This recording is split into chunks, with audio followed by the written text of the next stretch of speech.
আসসালামু আলাইকুম। এই মুহূর্তে সৌদি আরব আছি। অনেকে আমাকে প্রশ্ন করছেন বিভিন্ন কারণে, বিভিন্ন সময় প্রশ্ন করে থাকেন। আমি সঠিক উত্তর দেওয়ার ট্রাই করতেছি বা চেষ্টা করতেছি যেন আপনাদের উপকৃত হয়। বিদেশ আসলে কত টাকা লাগে আমাকে অনেকে বলে থাকেন। আপনি যদি এই মুহূর্তে সৌদি আরব বর্তমান আসেন ওয়ার্ক পারমিট ভিসায় অথবা কাজের ভিসায় যদি আসেন, তাহলে আপনার খরচ হবে 3.5 লক্ষ টাকা থেকে শুরু করে প্রায় 5.5 লক্ষ টাকার মতো। এবার আসেন আপনি যদি উমরা ভিসায় আসেন, তাহলে আপনার কত টাকা খরচ হতে পারে। একটা বিষয় ক্লিয়ার মতো মনে রাখবেন, বর্তমানে কিন্তু উমরা ভিসায় 3 মাসের জন্য আপনি এখানে থাকতে পারবেন। উমরা ভিসার যে একটা পারমিট কার্ড আছে, ওই কার্ডের মাধ্যমে আপনি সর্বোচ্চ 3 মাস এখানে থাকতে পারবেন, সৌদি আরবের যে কোনো জায়গা ভ্রমণ করতে পারবেন। তবে মনে রাখবেন, ওই 3 মাসের ভিসা দিয়ে কিন্তু আপনি সৌদি আরবে কোথাও কাজ করতে পারবেন না, অথবা কোনো রকম কাজরত অবস্থায় যদি আপনাকে ধরা পড়ে, তাহলে কিন্তু 1 লক্ষ রিয়াল জরিমানা আপনার নামে আসবে। মনে রাখবেন বিষয়টা। উমরা ভিসার জন্য আপনার খরচ হবে 1,20,000 টাকা থেকে শুরু করে প্রায় 2,20,000 টাকা পর্যন্ত আছে। আপনার হোটেল অনুযায়ী আপনার যেই থাকা খানার যে ব্যবস্থা, সেই অনুযায়ী কিন্তু সর্বনিম্ন 1,20,000 টাকা থেকে ভিসা শুরু হয় সিঙ্গেল টিকিট। এবার বলি, আপনি ডুয়েল যে টিকিট আছে বা স্বামী স্ত্রীর অনেক সময় আসে, কিংবা দেখা গেছে মা বাবা আসে, অথবা অনেক সময় ভাই বোন নিয়ে আসে, কিংবা দেখা গেছে কিন্তু বন্ধুবান্ধব নিয়েও আসে। আপনার যদি 2 জন সহকারে উমরা করতে চান, বর্তমান সময় আপনার প্রায় 2,20,000 টাকা থেকে শুরু করে প্রায় 2.5 লক্ষ টাকার উপরে আছে। আপনার প্রায় 3,50,000 টাকা পর্যন্ত আছে থাকা খাওয়ার সিস্টেম ভিআইপি অনুযায়ী। সর্বনিম্ন আপনার 2,20,000 টাকা থেকে কিন্তু আপনার ডুয়েল টিকিট উমরা ভিসা শুরু হয়। এখানে আপনি যদি 2,20,000 টাকা দেন, A to Z যত প্রকার খরচ হয় উমরা ভিসা মানে উমরা করা পর্যন্ত, সব খরচ কিন্তু আপনাকে কোম্পানি বহন করবে, বা যে এজেন্সির মাধ্যমে আসবেন সে কিন্তু আপনাকে এগুলা খরচ দিবে, বা আপনার এই খরচ অনুযায়ী সব কিছু ডিটেলসে করতে পারবেন। তারপরও দেখা গেছে আপনার আনুষঙ্গিক কিছু হালকা পাতলা সৌদি আরবে খরচ আছে, যার প্রয়োজন আপনি কিছু টাকা কিন্তু এক্সট্রা নিয়ে আসতে পারেন। এই ক্ষেত্রে দেখা গেছে যে আপনি আরও 50,000 টাকা বা 1 লক্ষ টাকা বেশি নিয়ে আসতে পারেন। এবার আসেন কি কি ভিসা আসলে আপনি সৌদি আরবে কী কী কাজ করতে পারবেন। আপনি যদি একই ভিসা A to Z সমস্ত কোয়ালিটির কাজ করতে চান, বর্তমানে কিন্তু আমিলাদি ভিসা ছিল, এটা কিন্তু বন্ধ হয়ে এখন লোড আনলোডের যেই পেশা আছে বা যেই ভিসা আছে, এটা কিন্তু বর্তমান চালু আছে। যদি আপনি লোড আনলোডের ভিসা নিয়ে সৌদি আরব আসেন, A to Z সমস্ত ধরনের বৈধতা যে কাজগুলো আছে এগুলা করতে পারবেন। আপনি যদি গাড়ি চালাইতে চান সৌদি আরবে, তাহলে আপনার কি ভিসা আসা দরকার বা ওই ভিসার খরচটা কেমন হয়। আপনি যদি সৌদি আরবে গাড়ি চালাইতে চান, তাহলে অবশ্যই আপনাকে সাওয়াক্কাস ভিসায় আসতে হবে। আর সাওয়াক্কাস ভিসা আসলে সৌদি আরবে শুধুমাত্র গাড়ি চালাইতে পারবেন, দ্বিতীয়ত অন্য কোনো কাজ বৈধতা হিসাবে কিন্তু সৌদি আরবে করতে পারবেন না। একটা বিষয় মনে রাখবেন, ওই ভিসা আসলে A to Z সমস্ত কোয়ালিটির গাড়ি চালাইতে পারবেন যদি আপনার সেই যোগ্যতা থাকে, অথবা আপনার ড্রাইভিং লাইসেন্স যদি সেরকমভাবে করা থাকে। বর্তমান কিন্তু সৌদি আরবে ইন্টারন্যাশনাল ড্রাইভিং লাইসেন্স হয়, যেই লাইসেন্স দিয়ে আপনি বাংলাদেশেও গাড়ি চালাতে পারবেন, বা মিডিল ইস্টের যতগুলো রাষ্ট্র আছে প্রত্যেকটা রাষ্ট্রে কিন্তু আপনি ওই ভিসার লাইসেন্স দিয়ে কিন্তু সৌদি আরবে কাজ করতে পারবেন, বা আপনি মিডিল ইস্টের যতগুলো দেশ আছে সমস্ত দেশে কিন্তু ওই লাইসেন্স দিয়ে আপনি কাজ করতে পারবেন, যেটাকে বলা হয় বর্তমানে ইন্টারন্যাশনাল ড্রাইভিং লাইসেন্স। আর সেই সাথে ভিসার খরচটাও বলে দেই, আপনি যখন সাওয়াক্কাস ভিসা আসবেন, সাওয়াক্কাস ভিসা আসলে কিন্তু আপনার ভিসার দাম খুবই অল্প হবে, যেটা 2.5 লক্ষ টাকা থেকে শুরু করে প্রায় 4.5 লক্ষ টাকা পর্যন্ত হয়ে থাকে। অনেকে বলতে পারেন যে কেন ভিসার দাম বিভিন্ন সেক্টর হয়। আপনি একটা বিষয় মনে রাখবেন, একজন মানুষ কিন্তু ভিসার কাজ করে না, বিভিন্ন সেক্টরে বিভিন্ন কোয়ালিটির মানুষের কাজ করে, যার প্রয়োজনে এক একটা ভিসা উঠাইতে এক এক ধরনের খরচ কেউ নেয়। হয়তো বা কেউ পরিচিত মানুষের কাছ থেকে লাভ কম করে, কেউ যদি অপরিচিত থাকে তাহলে লাভটা একটু বেশি করে, যেই প্রয়োজনে কিন্তু বিভিন্ন কোয়ালিটির দাম হয়ে থাকে। এবার অনেকে প্রশ্ন করেন আমাকে যে কোন ধরনের কাজে সৌদি আরবে সবথেকে বেশি টাকা ইনকাম করা যায় বা সবথেকে ভালো থাকা যায়। আপনাকে একদম ক্লিয়ার পরিষ্কার কথা বলি, আপনি যদি অল্প সময়ে বেশি টাকা ইনকাম করতে চান, তাহলে সৌদি আরবে আপনাকে ভালো কোয়ালিটির যে কোনো কাজ শিখে আসতে হবে বাংলাদেশ থেকে। এই যে যেমন গাড়ির মেকানিকের কাজ আছে, যদি আপনি এই গাড়ির মেকানিক কাজ শিখে আসেন, তাহলে কিন্তু অনেক প্রকার সাইডের কাজ আছে গাড়ির মেকানিক কাজ। আপনার গাড়ির কারবাই কাজ আছে, মেকানিক সাইডের কাজ আছে, বা রং মিস্ত্রি কাজ আছে, বিভিন্ন কোয়ালিটির কিন্তু একটা গাড়ির বিভিন্ন সেকশনে কিন্তু কাজ হয়ে থাকে। এই অনুযায়ী সৌদি আরবে যদি আপনি গাড়ির কাজ শিখে আসেন, অবশ্যই ভালো টাকা ইনকাম করতে পারেন। আর সৌদি আরবে সবথেকে বেশি বিজনেস চলে গাড়ির কাজ, যেটা আপনার 12 মাসকালেই থাকে। আবার দ্বিতীয়ত আরও একটা কাজ আছে সৌদি আরবে, এসির কাজ। এসির কাজ যদি আপনি বাংলাদেশ থেকে সরাসরি শিখে আসেন, সৌদি আরবে এমন কোনো জায়গা নাই যেখানে এসি নাই, এমন কোনো প্রতিষ্ঠান নাই যেখানে এসির কাজ হয় না। আর এসির কাজে সবথেকে বেশি টাকা ইনকাম করা যায়, কিন্তু এই কাজটা 12 মাস খালি থাকে না। সৌদি আরবে 6 মাস এসির কাজ থাকে, বা আর 6 মাস আপনার বসে থাকতে হবে, কারণ গরমের সময় প্রচুর পরিমাণে এসির কাজ থাকে, শীতের সময় কিন্তু এসির কোনো কাজই থাকে না। ওই মুহূর্তে আপনি চাইলে অন্য কোনো কোয়ালিটির কাজ করতে পারেন। দেখা গেছে বিভিন্ন সেক্টর কাজ যদি আপনার শেখা থাকে, তাহলে কিন্তু আপনি বিভিন্ন সেক্টরে কাজ করতে পারবেন যদি আপনি লোড আনলোডের ভিসায় সৌদি আরব আসেন। এবার আসেন বেতনের কথাটা বলে দেই। আপনি যদি সৌদি আরবের লোড আনলোড ভিসা আসেন অথবা আমিল আদি ভিসা আসেন, অর্থাৎ আপনি যদি সৌদি আরবে ফ্রি ভিসা আসেন, তাহলে কিন্তু আপনাকে কেউ বেতন দেবে না। সৌদি আরবে আপনার ইনকাম আপনারই করতে হবে। টোটাল A to Z যত প্রকার খরচ আছে সৌদি আরবে, সব খরচ কিন্তু আপনাকেই বহন করতে হবে।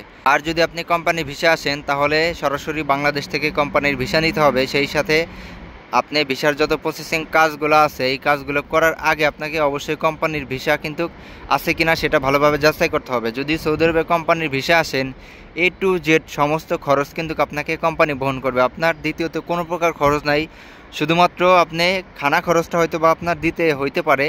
তারপরে অনেক কোম্পানি কিন্তু খানা খরচটা কিন্তু চালিয়ে দেয়, বা খানা খরচটা কিন্তু আপনাকে দিয়ে দেয়। আর কোম্পানির ভিসা আসলে কিন্তু আপনার সৌদি আরবে টাকাও কম খরচ হয়, সেই সাথে আপনার ভালো টাকা কিন্তু বেতনও আছে। কোম্পানির বেতনে আবার আছে বাংলাদেশ টাকায় 30,000 টাকা থেকে শুরু করে কিন্তু 60,000 টাকা অথবা 1 লক্ষ টাকাও কিন্তু হয়ে থাকে। তবে গড় হিসাব বেশিরভাগই 50 থেকে 60,000 টাকা কোম্পানির ভিসার কাজ হয়ে থাকে। আবার আপনার কোম্পানি ডিউটি কিন্তু 8 থেকে 12 ঘন্টা হয়ে থাকে। বিভিন্ন সেক্টরে কাজ আছে, বিভিন্ন কোম্পানির কাজ আছে। সেই সাথে যখন কোম্পানির ভিসা আসবেন, তখন কিন্তু আপনি ওভারটাইমের সুযোগ পাবেন, বা আপনার কোম্পানির কাজ শেষে বাকি অন্য কোনো কাজ করে কিন্তু টাকা পয়সা উপার্জন করতে পারবেন। এবার বলি যে কোম্পানির বিষয়ে যখন আপনারা আসবেন, কোম্পানি কেমন হয়ে থাকে বা কি ধরনের সুযোগ সুবিধা হয়ে থাকে, সেই বিষয়টা আপনাদেরকে একটু ক্লিয়ার করি।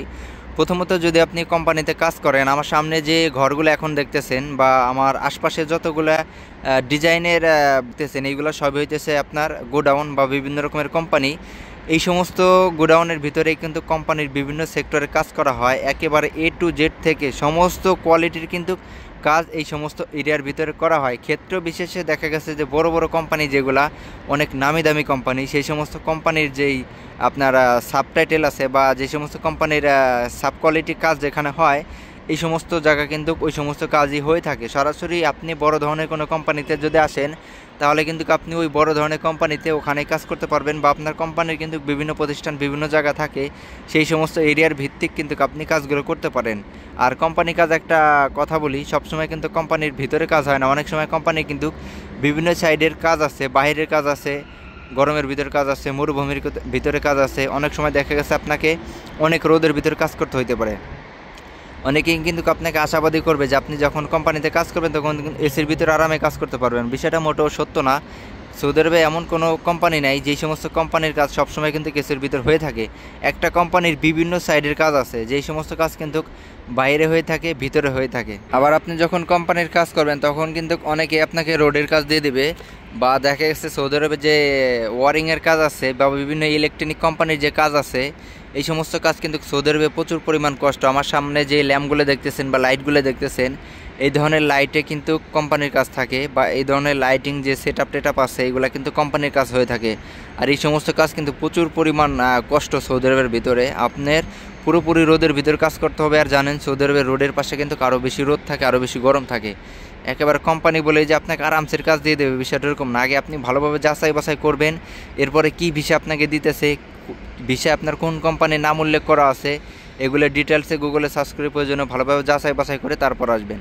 আবার ইলেকট্রনিক কোম্পানির কিন্তু বিভিন্ন রকমের সাইড আছে। যদি ইলেকট্রনিক কোম্পানি আপনার যে মাটির তলদেশ দিয়ে কারেন্টের যে কাজ আছে, বা আপনাদের বাংলাদেশে যেমন দেখা গেছে যে কারেন্টের কাজের যেই লোকগুলো আছে, এই ধরনের কাজ কিন্তু অনেকেই কিন্তু সৌদি আরবে করে থাকে। তবে বেশিরভাগ এই ধরনের কাজ কিন্তু ইন্ডিয়ানরা করে থাকে, বাংলাদেশিরা খুবই কম। ইন্ডিয়ানরা এই সমস্ত কাজের সাথে বেশি জড়িত, বা সরাসরি কোরিয়ার যে মানুষ আছে তারাই বেশি জড়িত, অথবা চায়না যে মানুষ আছে তারাই কিন্তু বেশি জড়িত। যদি আপনি এই ইলেকট্রনিক কোম্পানিতে কাজ করতে পারেন বা বিদ্যুৎ লাইনের কাজে যদি আপনি আসতে পারেন, তাহলে আলহামদুলিল্লাহ আপনার কিন্তু বেতনও খুব ভালো, সেই সাথে কিন্তু আপনার বিভিন্ন কোয়ালিটির ছাড় আছে বা কাজ আছে। আর সাপ্লাই ভিসা কেমন বা সাপ্লাই কোম্পানি কেমন সেটা আমি আপনাদেরকে বলি। যদি সরাসরি কোনো কোম্পানি আপনাকে ভিসা দিয়ে থাকে তাহলে কিন্তু আপনাকে সেই কোম্পানিকেই কাজ করতে হবে বা সেই কোম্পানির মাধ্যমে কিন্তু সৌদি আরবে কাজ করতে হবে। আর যদি আপনাকে সাপ্লাই ভিসা দিয়ে নিয়ে আসে তাহলে আমার আপনার মতো সাধারণ মানুষ আপনাকে কিন্তু বিভিন্ন জায়গায় কাজ দেবে, বিভিন্ন জায়গায় কাজকর্ম দিয়ে কিন্তু ঠিকমতো আপনাকে বেতনও দেবে না। যেমন একদিনকে আপনাকে পেট্রোল পাম্পে দিবে হয়তো 1 মাস, আবার 1 মাস অন্য জায়গা দিবে, আবার 1 মাস মরুভূমির ভিতরে দিবে, আবার 1 মাস অন্য জায়গা দিবে। এরকম করতে করতে পুরো সৌদি আরবে কিন্তু আপনাকে ঘোরাবে, ঠিকঠাক মতো বেতন দিবে না, আপনার দেখা গেছে টিকিটের খরচ বরচ কোনো কিছু কিন্তু দিবে না। ফ্রি যদি আপনাকে সাপ্লাই ভিসা আনে তাহলে কিন্তু আপনাকে ফ্রি ভিসার মতোই খাটতে হবে সৌদি আরবে, সব কিছু কিন্তু আপনার নিজের খরচ দিতে হবে। এজন্য ভালোভাবে যাচাই করবেন যে আপনাকে ফ্রি ভিসায় আনতেছে নাকি কোম্পানি ভিসায় আনতেছে নাকি আপনাকে সাপ্লাই ভিসা দিয়ে আনতেছে। এগুলো কিন্তু সব কিছুই কিন্তু দেখা যায়, চেক করা যায়। সৌদি আরবে যখন আপনি বাংলাদেশ থাকা অবস্থায় নতুন করে ভিসা লাগাবেন তখন কিন্তু ওই ভিসায় ডিটেলসে সব কিছুই থাকে। এজন্য কারোর সাথে চুক্তি হওয়ার আগে টোটালসে সব টাকা পয়সা লেনদেন করার আগে ভিসা উঠানের যে টাকা আছে বা 50,000 60,000 টাকা যায়নি, ওই টাকা যখন আপনি দেন তখন কিন্তু আপনার ভিসা চলে আসে। আর ওই ভিসায় কিন্তু আপনি চেক দিতে পারবেন আপনাকে কোন কাজে দিতেছে। এই জন্য দক্ষ লোক দিয়ে ভালোভাবে যাচাই বাছাই করে তারপরে প্রয়োজনে আপনি যারা বিদেশ থাকে তাদেরকে ওই ভিসা দেখাইতে পারেন, দেখাইলে হয়তো তারা ডিটেলস আপনাকে বলে দেবে। সবশেষে টোটালে খরচের হিসাবটা আপনাদেরকে বলে দিই যাতে আপনারা ধারণা করতে পারেন কোম্পানি ভিসা আসবেন নাকি ফ্রি ভিসা আসবেন। ফ্রি ভিসা বলতে সৌদি আরবে কিন্তু কোনো ভিসা নাই, তারপরেও আমরা বাংলাদেশে মানুষ ফ্রি ভিসা বলতে সহজে বুঝতে পারি।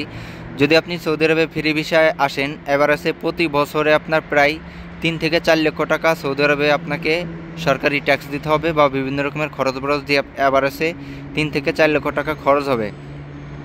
এবার আসেন যারা কোম্পানিতে আসবেন, কোম্পানিতে যদি আপনি আসেন তাহলে আপনার কোনো প্রকার খরচ নাই, শুধুমাত্র খানা খরচটা আপনার দিতে হবে। বাকি যত খরচ আছে সবই কিন্তু আপনাকে কোম্পানি বহন করবে। এমনকি যাতায়াত যে টিকিট আছে বছর শেষে সেই খরচগুলো কিন্তু আপনাকে কোম্পানি বহন করবে। এবার আপনি সুন্দর করে সিদ্ধান্ত নেন কোম্পানি ভিসা আসবেন নাকি আপনি ফ্রি ভিসা আসবেন। কোম্পানি ভিসা বলতে অনেকেই কিন্তু অনেক সময় আবার সাপ্লাই কোম্পানির ভিসা দিয়ে দেয়, তখন কিন্তু বিপদে পড়বেন। এজন্য ভিসা ওঠানোর আগে ভালোভাবে যাচাই করবেন যে ভিসা কি অরিজিনালি কোম্পানি ভিসা দিছে নাকি কোনো সাপ্লাই কোম্পানি ভিসা দিয়ে দিছে। আশা করি আপনারা এই ভিডিও থেকে অনেক কিছু জানতে পারছেন। সৌদি আরব রিলেটেড যে কোনো কাজ যদি আপনার জানার প্রয়োজন থাকে বা যে কোনো কথা যদি আপনার বলার প্রয়োজন থাকে অবশ্যই আমাকে কমেন্টে জানাবেন, আমি কিন্তু সাথে সাথে রিপ্লাই দেওয়ার চেষ্টা করি। হয়তোবা যদি একটু লেট হয় তাও আলহামদুলিল্লাহ প্রত্যেকটা কমেন্টের রিপ্লাই কিন্তু আমি দিয়ে দিই। তা যাই হোক, সবাই ভালো থাকবেন, সুস্থ থাকবেন। আসসালামু আলাইকুম।